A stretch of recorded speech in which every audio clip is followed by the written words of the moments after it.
예, 또 이제 이어서 어떤 이야기를 하고자 하냐면요. 그러니까 홍콩의 흑사회 조직은 이제 신의안, 그러니까 14K 이 두 개의 쌍두마차라고 생각하시면 되고요. 이제 그들의 이제 조직에 대해서 이제 이 두 조직만 소개를 해 드렸고요. 다음에 이제 소개해 드리고자 하는 거는 후원자, 백이라고 하죠. 뭐 후원자들이 없으면 흑사회들이 그렇게 크게 성장할 수 없었을 겁니다. 근데 이제 뭐 그 안에 뭐 1940년대, 50년대 이때는 그 군 내에서 그들을 후원을 해 줬지만 이제 시대가 이제 지나면서 이 후원자 그 후원이 조직이 이제 바뀌게 됩니다. 그러니까 역사적인 그런 상황에 따라서 사회도 달라지잖아요. 뭐 정치적인 상황, 경제적인 상황, 모든 것이 변화하는 듯이 이 흑사회도 마찬가지입니다. 그 당시에는 군이 권력을 갖고 있었고 그랬기 때문에 그들 뒤에 후원은 군이었죠. 하지만 현대 사회에서는 그럴 수 없게 됩니다. 그러니까 뭐 군에 대한 그런 권력도 이제 많이 약화가 됐고요. 그러다 보니까 뭐 정치인들이나 뭐 경제인들의 도움도 많이 받았겠지만 거기서도 제일 크게 도움을 받을 수 있게 되고 또 그들은 이제 감싸주고 잘못을 했다 해도 막아줄 수 있는, 그러니까 처벌 같은 걸 막아줄 수 있는 게 무엇이 있었을까요? 검찰 아니면 경찰입니다. 거기서 제일 또 큰 힘을 주었던 제 4대 수사반장이라는 또 인물들이 나타나게 됩니다. 그게 아마 1950년대부터 1970년대까지가 아니었을까라는 생각이 드는데요. 아무튼 4명의 수사반장이 누구였냐? 어, 란강, 뭐 리우러, 그 다음에 한린, 그 다음에 옌시옹, 이렇게 인물들이 있습니다. 한국 명은 어떻게 되냐면 남강, 그 다음에 열악, 그 다음에 한림, 그 다음에 안웅, 이렇게 인물들이 4대 수사반장으로 알려져 있습니다. 그러니까 이제 쉽게 말씀을 드리면 흑사회에 뇌물을 받고 그들을 몰래 도와준 거죠. 아까 말씀드렸던 것처럼 무슨 잘못을 했는데 그 처벌을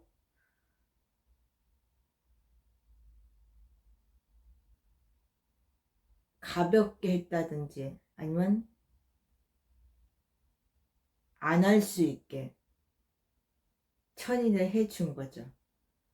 그러니까 수사를 하면서 그들의 죄를 없애준다든가 아니면 좀 가볍게 해준다든가 이렇게 함으로 인해서 그들의 처벌을 가볍게 아니면 아예 못 받게 이렇게 하는 행위를 했다는 겁니다.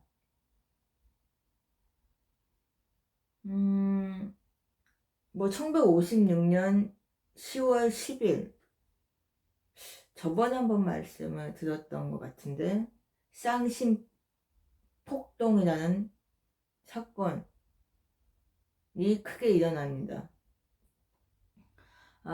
중화민국 그러니까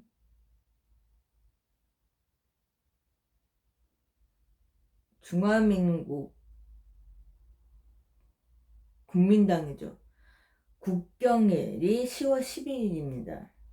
그걸 쌍심절이라고 하거든요. 죄송합니다. 중화인민공화국인가? 1949년 10월 10일입니다. 죄송합니다. 중화인민공화국 얘기합니다. 거기 국경일이 이제 10월 12일인데 이날을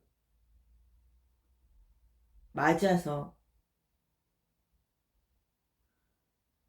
홍콩에서 국민당 폐잔병으로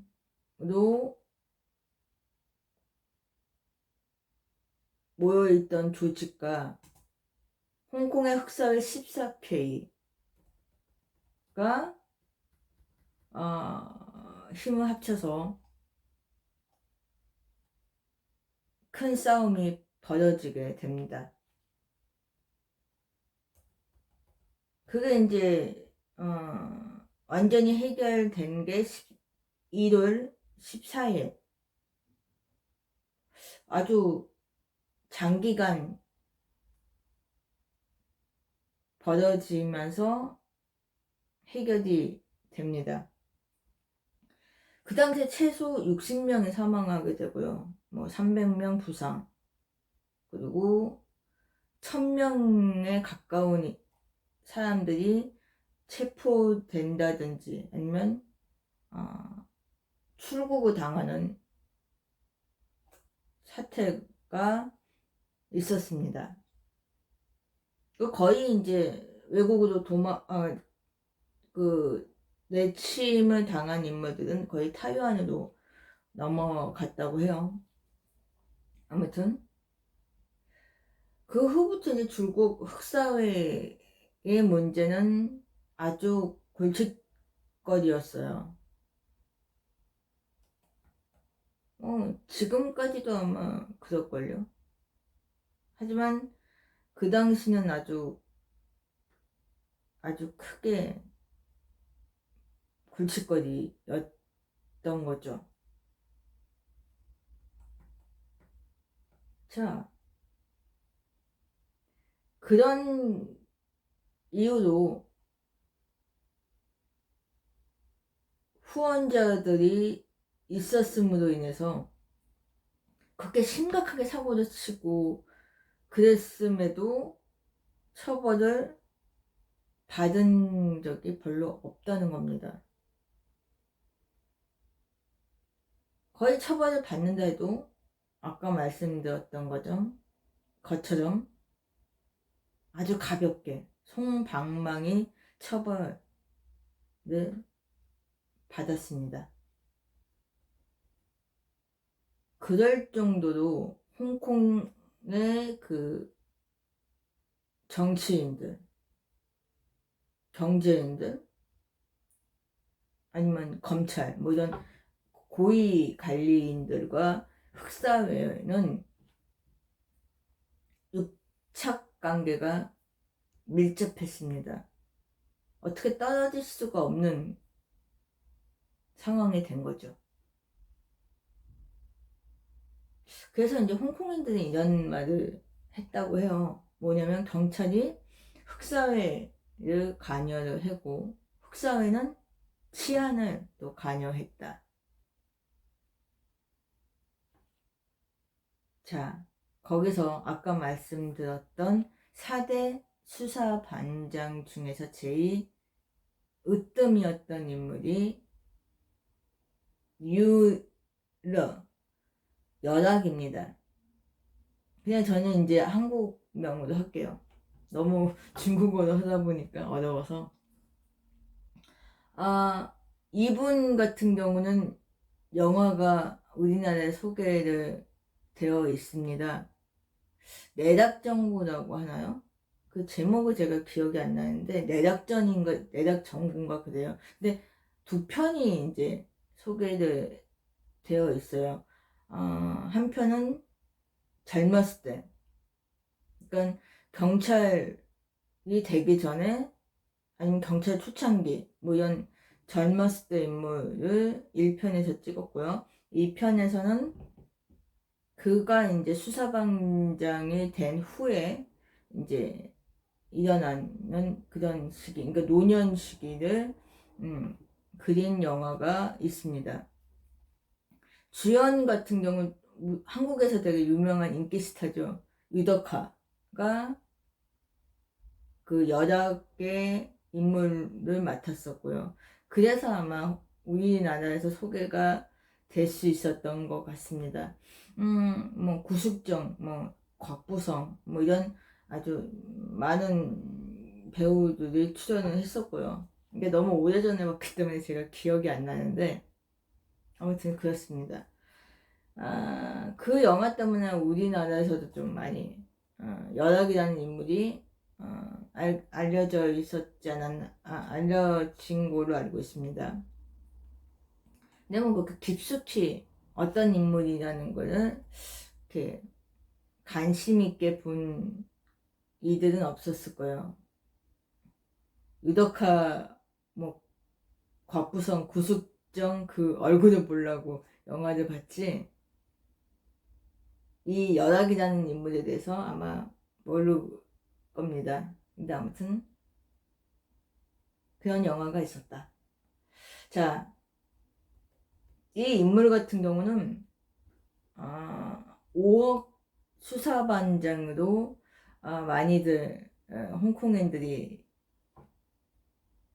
언급을 하고 있다고 해요. 뭐냐면 뇌물의 액수가 5억이라고 합니다. 아주 큰 돈이죠. 그러니까 한 번에 이렇게 받은 게 아니었겠죠. 여러 번 받은 게 총 5억이었을 거라는 겁니다.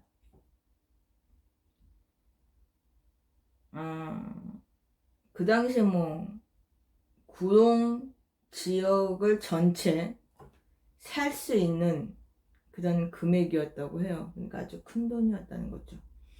이분 같은 경우는 1920년 광동 출신이고요. 어릴 때 이제 홍콩으로 이제 온 가족이 이제 이주를 하게 됩니다.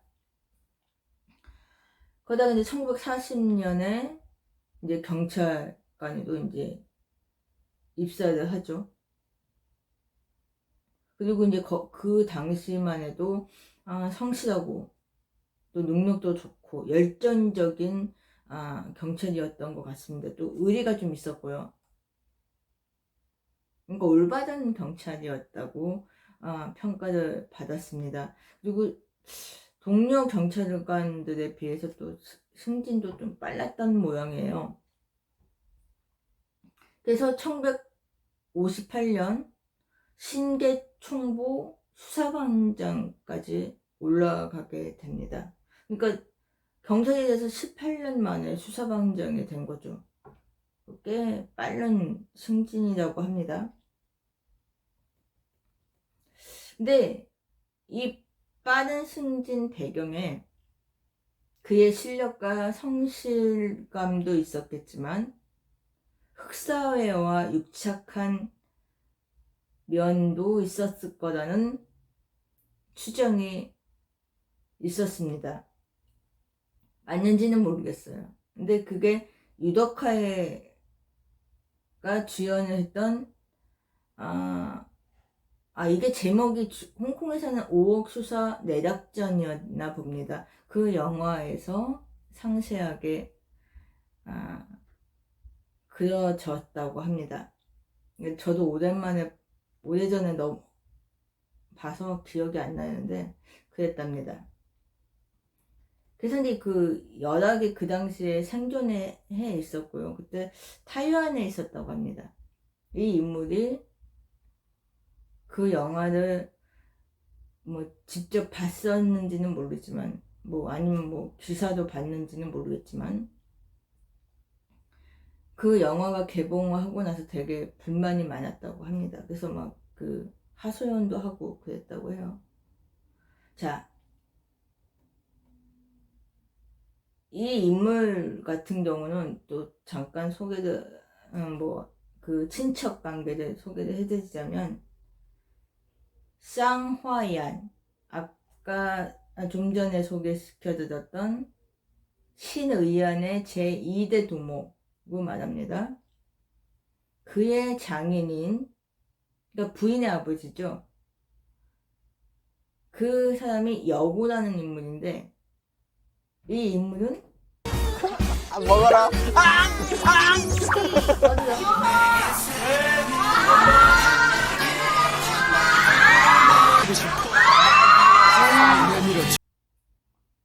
연합과의 친척 관계입니다. 그러니까 뭐 숙부, 조카 사이고요. 그러니까 숙부는 작은 아버지죠. 그러다 보니까 이 두 명의 관계가 또 밀접하면서 그 신이안에 속하는 그 국민당 폐잔병의 그 조직 폭력배들과도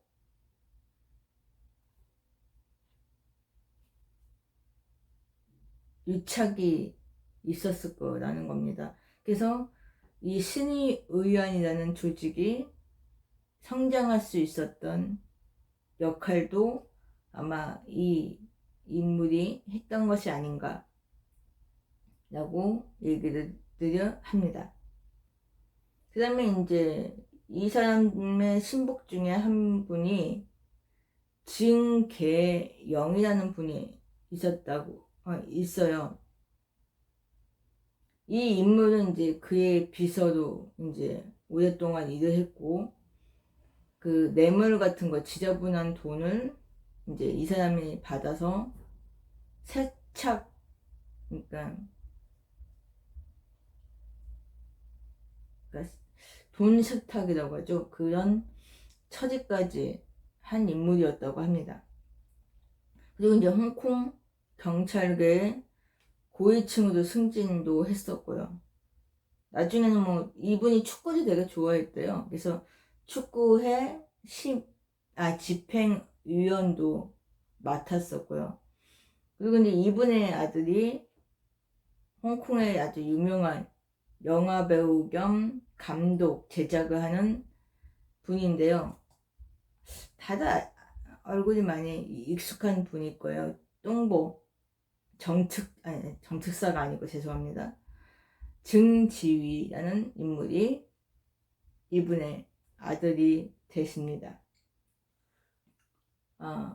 증지위라는 인물은 이제 거의 우리나라의 같은 경우는 코믹 배우로 많이 알려져 있죠. 근데 그래도 코믹도 많이 찍었지만 근데 우리나라에서 소개된 게 거의 다 코믹이어서 그렇지 워낙에 이 분도 영화계에서 되게 감독으로도 되게 인정을 많이 받고 있는 분이고요. 그 심각한 영화도 많이 찍었기도 했고요. 뭐 좀 야한 영화도 좀 찍고 아무튼 그런 인물이라고 합니다.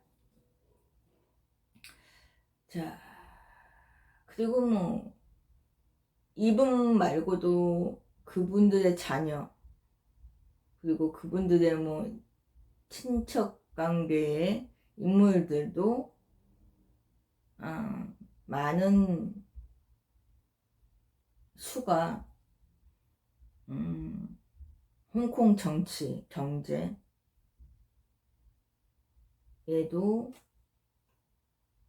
이렇게 높은 지위에 있는 분들도 많고요. 그 다음에 경찰 쪽에도 많고요. 뭐 어떤 분 같은 경우는 뭐 총경사, 뭐 홍콩 경관학교 부교장으로 역임을 했던 분도 있고요. 아무튼 이런 인물들이 있었다.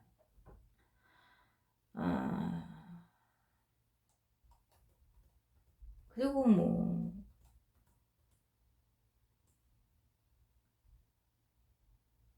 이렇게 그냥 이거 여러 개 인물의 그 주위 사람들만 소개를 해드리고요. 나머지 인물들은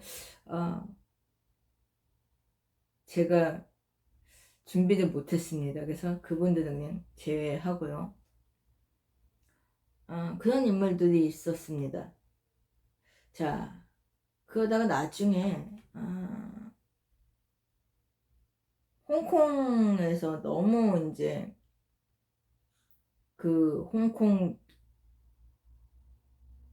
정경계, 경찰계 불법 행위를 벌이는 인물들이 너무나도 많기 때문에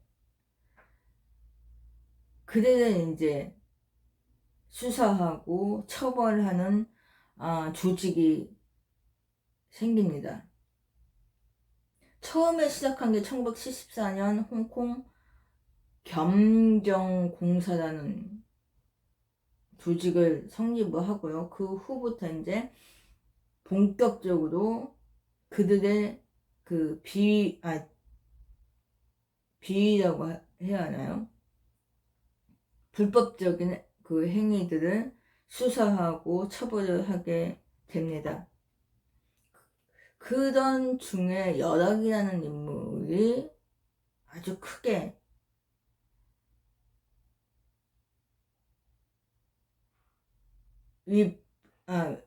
불법 행위가 발각이 되면서 아주 큰 처벌을 받게 되죠. 그래서 홍콩 겸정공사의